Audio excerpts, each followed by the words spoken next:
Hello, I'm John Adelot, and going to talk about and demonstrate HDR without halos. As most of you probably have been exposed to HDR and probably don't like the big old halos that come around everything. And I, for one, it was cool at first, but I got tired of it. And I quit doing HDR. Luckily, my camera has a wide enough tonal range that I don't need to do HDR. But if you do, there is a way to do it, and it's very simple.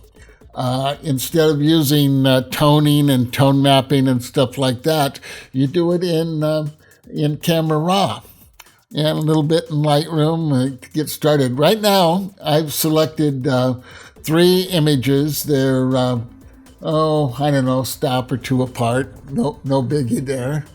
And 1, 2, and 3 there. And what I'm going to do is I'm going to go to my develop module. And the image I'm looking at, I'm going to go into the basic. And the color temperature of this is not the best. I think I'd like to maybe take it just a little bit warmer. Not much, something like that. That's fine. And I want to go in here and my camera calibration. I'm going to go in here and I'm going to select my camera, okay, which is kind of set up there, and lens corrections. And I enable profile and remove the chromatic aberrations, which you certainly don't want there when you do your HDR. So, and then I just hit sync, and we'll synchronize all 3 images there. And we'll just go right back to the library module here, and I don't know if they sync settings. Let's see if they synchronized already. Yeah, it looks like they have. Okay, so I'm going to just right-click here and go Edit in, Merge to HDR Pro in Photoshop. So this only uses Lightroom and Photoshop. And it's going to take a minute here for it to kind of open up Photoshop and get things going here. And there's the finished item. And now it's opening up 1, 2, 3, and eventually it's going to open them all up here. And there's the second one. There's the third. It takes a little bit of time, and now they're merging them to an HDR Pro. Okay, and now here we are in the HDR model. They're a stop apart. It tells us right down in the lower left-hand corner here. And what's important, you could be at 16-bit or 8-bit, but you want to be at 32-bit. And once you're at 32-bit, none of this matters. Nothing else matters. And you just click on Tone in ACR or Adobe Camera Raw.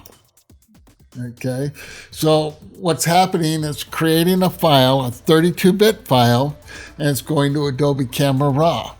And all your controls, their effects are doubled in Adobe Camera Raw, so you have a lot of control.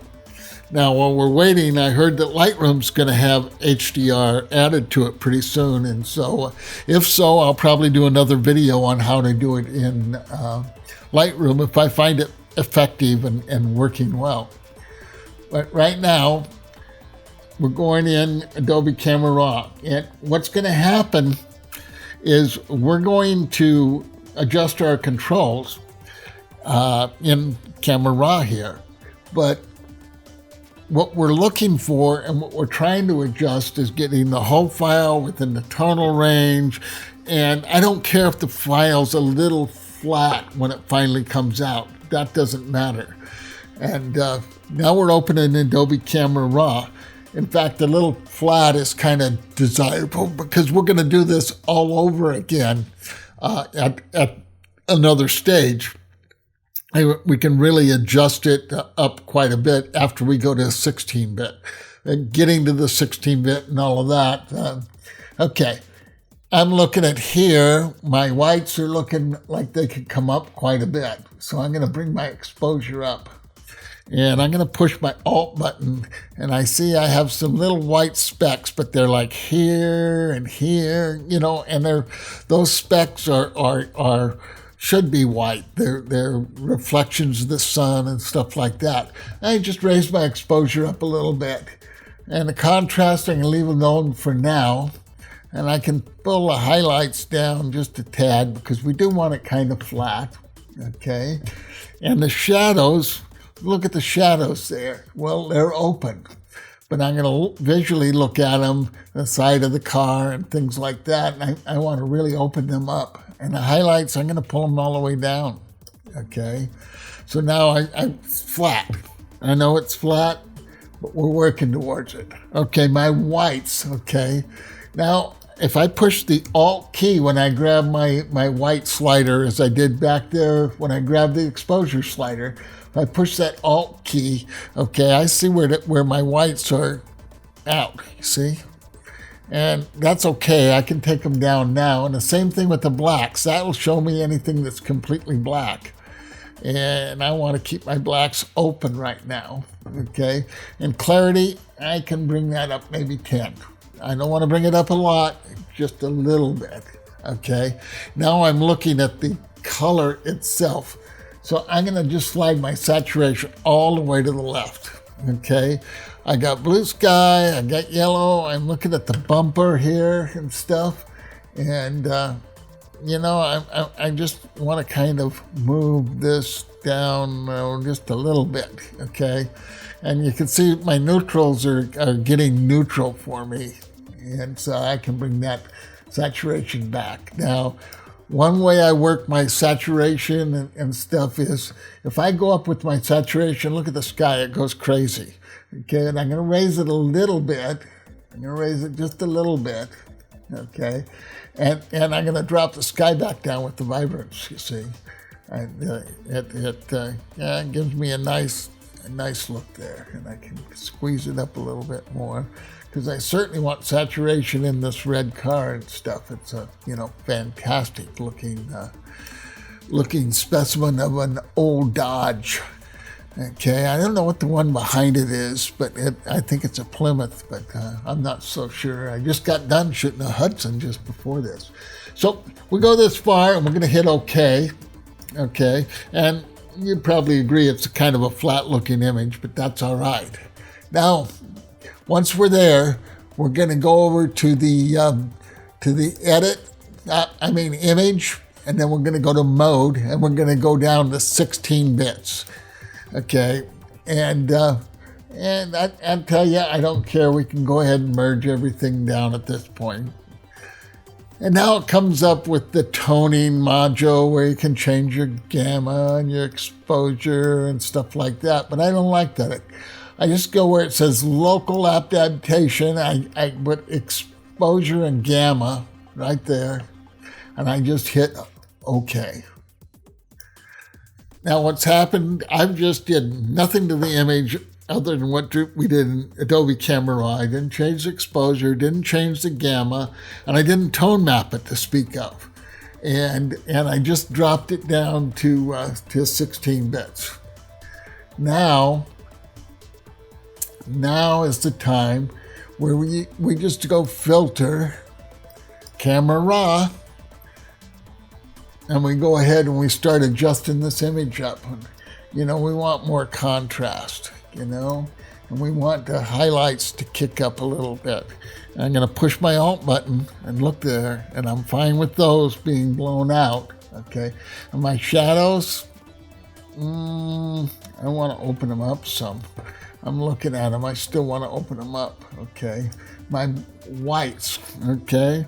Alt, whites, I can pull the whites down a little bit, okay? My blacks, I can pull them down just a little bit, not too much. My clarity's coming up, and you can see it's starting to take shape already. Now, I'm going to bring the saturation up quite a bit because I like this color here and getting over here and stuff like that, and the vibrance down a bit.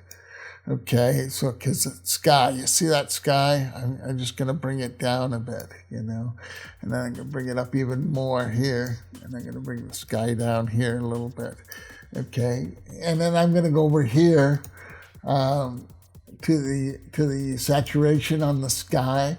And one of the things that happens a lot with HDR is it really saturates and brings up that blue. And I just grab the blue here and bring it down, and we got a more pleasant sky. Now, I can see on this one, the last one I didn't get it, but there's a little darkness right here, and that can be cloned out. That's not a big deal. I went on and finished this image with a lot of retouching and some cropping and a few other things. The things I found disturbing was this post and bar across here, so I took those out. Okay, there's a lot of debris on the ground, so I took a lot of that out, and I cropped in closer. I brought the sky down. This tree added nothing, so I took the tree away. These posts here left the barrels and these little twigs sticking up. And when I was all done, this is the image I got right there. And I went in, enhanced it, moved it up, more contrast, more vibrance, a lot of dodging, burning, things like that to improve the image. And there's the final, semi-final. I always wait a while. I might drop the blue down a little bit more on this one, and although it's pretty pleasant, and it was pretty blue out that direction. But you can see along the hills and stuff, there's no big halos, no major halos around the vehicles or anywhere. I think I need to retouch right in there. There's a little spot, you know, but not a biggie at all. And so anyway, I did convert to and do a black and white also, and which I like very much. And not been a fan of HDR, but you know what? Sometimes it works, and it works very nicely. So, hey, good luck, and give the 32-bit method a try. You may enjoy it a lot. Until next time, keep on shooting.